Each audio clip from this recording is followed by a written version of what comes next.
So far then, we have seen oscillations in both the particle in a box problem and in the quantum version of the harmonic oscillator. But the harmonic oscillator we have seen so far does not correspond very well yet with the behavior of a classical harmonic oscillator. We don't see a single, well-defined probability distribution moving smoothly from one side to another. Though the behavior of our probability distribution did oscillate from one side to another, it had various bumps in it and obviously changed shape as it oscillated. Of course, so far we've only constructed a very simple linear superposition of the first two levels of the harmonic oscillator, and we have many other kinds of superpositions that we could create. One particularly interesting one is what is called the coherent state. The history of this state goes back to Schrödinger in 1926, when he was trying to understand exactly this kind of correspondence between quantum and classical behaviors. The mathematics of the specific coherent state we are going to look at was developed in the 1960s by Roy Glauber and forms part of the modern quantum mechanical theory of lasers and coherent light. What we are going to do is simply to propose that we look at this specific linear superposition, and then we will calculate how it behaves. Somewhat magically, as we increase the overall energy in this coherent state, we progressively recover the kind of behavior we find in the classical harmonic oscillator, thus proving that there is a quantum mechanical state for an oscillator that does correspond to our classical experience.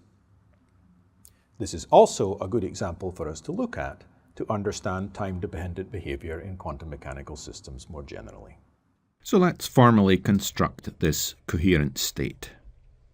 The coherent state for a harmonic oscillator of frequency omega is this state. It's a linear superposition of harmonic oscillator wave functions, each with their corresponding time-dependent exponential factor, and a specific set of coefficients.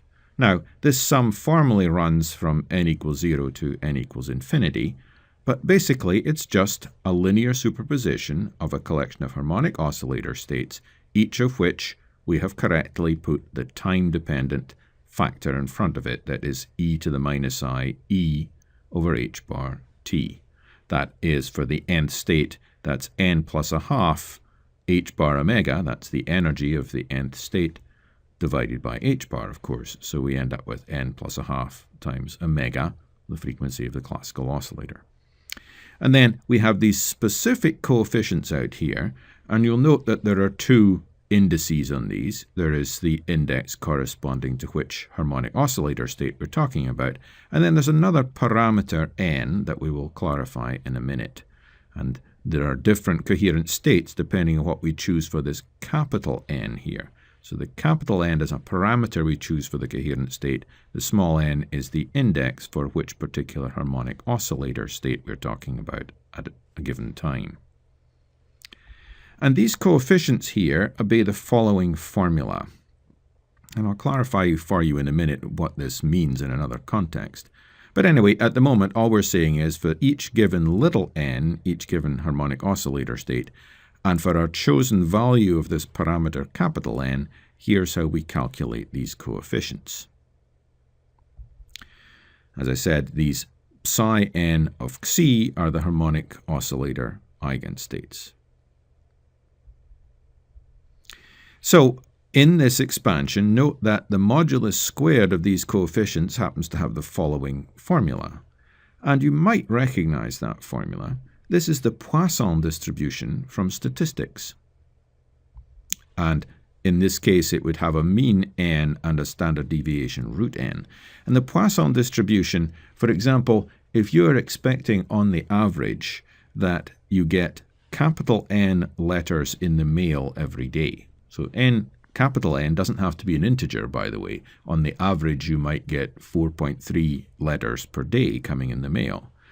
Then this expression tells you the probability that on any given day you get little n letters, presuming that the arrival of these letters is completely uncorrelated with one another. The people who are writing to you don't know that other people are writing to you, and they send their letters quite independently. So this would be the probability that if you get capital N letters per day, that little n letters arrive on a given day. That's what the Poisson distribution is in statistics. So we are going to make no direct use of the fact that these happen to be the Poisson distribution coefficients, these modulus squared. We're not going to use that here, but I just pointed out. And in the end, for example, it does explain why when we're looking at, say, a laser beam, which does happen to be in its ideal form in a coherent state, the distribution of the arrival of the number of photons in a laser beam is something that obeys this distribution. So now, without justifying why classical harmonic oscillators are best represented by these coherent states, we're going to construct some examples and show the resulting oscillations. Note, incidentally, that the one parameter in the coherent state, which is that number, the capital N, the uppercase N, is not constrained to being an integer. It can have any real value. It is only representing a statistical average of some kind, not a quantum number. So let's look at some oscillations in the coherent state. We're taking our coherent state that we previously wrote down. Here it is, with these coefficients, our eigenstates of the harmonic oscillator with their correct time oscillating factors in front, with the formula that we've been talking about. And here we have the answer when we choose this capital N equal to 1. This is the probability density here, and it's oscillating backwards and forwards, and it's staying the same shape and executing what looks like a pretty good sinusoidal oscillation from side to side. As I said, this parameter does not have to be an integer. I happen to have chosen integers here. It can be any real number. Now, we see the oscillation, but this is still not a particle that is in a very well-defined position. There's obviously quite a width to this distribution here, but it is oscillating, but it's not a very well-defined position of particle. But we do notice that it's retaining its shape, so we're seeing something that's looking much more like a classical oscillation here. And if we put this parameter up, then we may notice we're beginning to get a slightly narrower distribution here. It's still oscillating at the same frequency. Notice that as I go through these, I will be changing both the horizontal and vertical scales here. This particle is oscillating in a wider oscillation than the previous n equals 1 oscillation. And incidentally, to anticipate a little bit, this parameter n will in the end correspond to the total amount of energy in our oscillator in this coherent state. We'll come back to that issue later on. So that's for n equals 3, capital N equals 3. And here we have capital N equals 10. You can see quite clearly now the distribution is much narrower. The horizontal scale has expanded somewhat. The vertical scale has certainly also expanded in the way that I'm plotting this. And it's expanded because the state is getting narrower in space. The area, if we correctly normalize this, the area is not really changing because the area has to essentially integrate up to 1. The particle has to be somewhere. But because the distribution is getting narrower, then the height of the peak is getting higher. And finally, let's look at what happens when we go to n equals 100. So we've got a larger amplitude here of oscillation. The horizontal scale has changed quite a lot. And our peak is now quite a lot sharper. Notice this is really quite a nice sharp peak here going backwards and forwards. So this is really beginning to look quite like a classical oscillator. A relatively well-defined position for our particle, because we've got a narrow distribution here, and a sinusoidal motion back and forwards. So although we produced this coherent state sort of from nowhere, I just wrote it down as a possible superposition, this coherent state happens to pretty well emulate the behavior of a classically oscillating particle. So at least there is a quantum mechanical state that we can write down that does indeed reproduce the classical oscillations that we're used to. So we do have a correspondence that we can get from the quantum back to the classical. I should say that there are many other superpositions we can create in quantum mechanics that are not particularly well linked back to what we see in the classical world, and that is ultimately one of the puzzles in quantum mechanics, why we more often see these states that do have the classical behavior and don't seem so often to see the states that don't. So, in each case for our harmonic oscillator in a coherent state, the probability distribution essentially oscillates back and forth from one side of the potential to the other, with the angular frequency omega, clearly retaining essentially the same shape as it does so. For higher values of that parameter capital N, the spatial width of the probability distribution becomes a smaller fraction of the oscillation amplitude. For large n, the probability distribution will appear to be very localized relative to the size of the oscillation, therefore recovering the classical idea of oscillation. Therefore, as we said, we do have a quantum mechanical state, a specific linear superposition of the eigenstates called the coherent state, which does give us the behavior corresponding to the classical harmonic oscillator. Of course, again, as we said, in quantum mechanics, many other states are also possible with different superpositions. In general, a system in a linear superposition of multiple energy eigenstates does not execute a simple harmonic motion like this harmonic oscillator does. Of course, any linear superposition of two different states, such as the first two states of the particle in a box, will oscillate in some fashion at the frequency corresponding to the energy separation of the two states.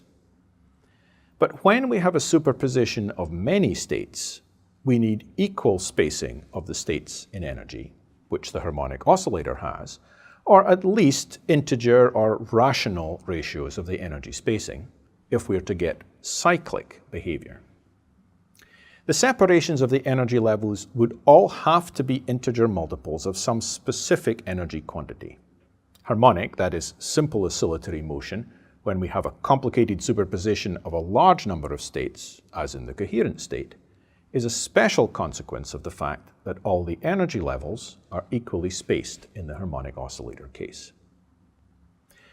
We can illustrate what happens when we don't have equal energy spacing by considering another example. We can make a linear superposition of the first three states of a finite potential well.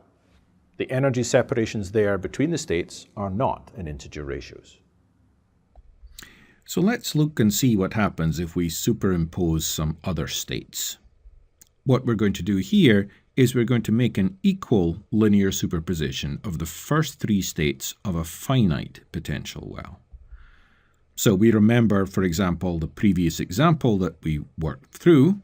We had energy eigenstates at 0.663 units of energy, another one at 2.603 units of energy, and these are all approximate numbers, and another one at 5.609 approximately units of energy. We remember the form of the various wave functions here.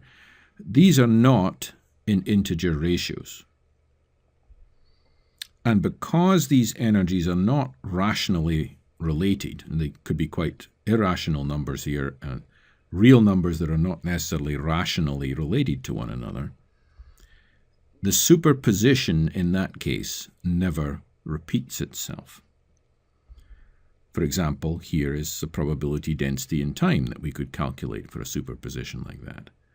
And it keeps wiggling about all over the place, and it never repeats itself. Now we've seen oscillations and other time-dependent behavior for potentials in which we have confined states. We could see this by making superpositions of the energy eigenstates.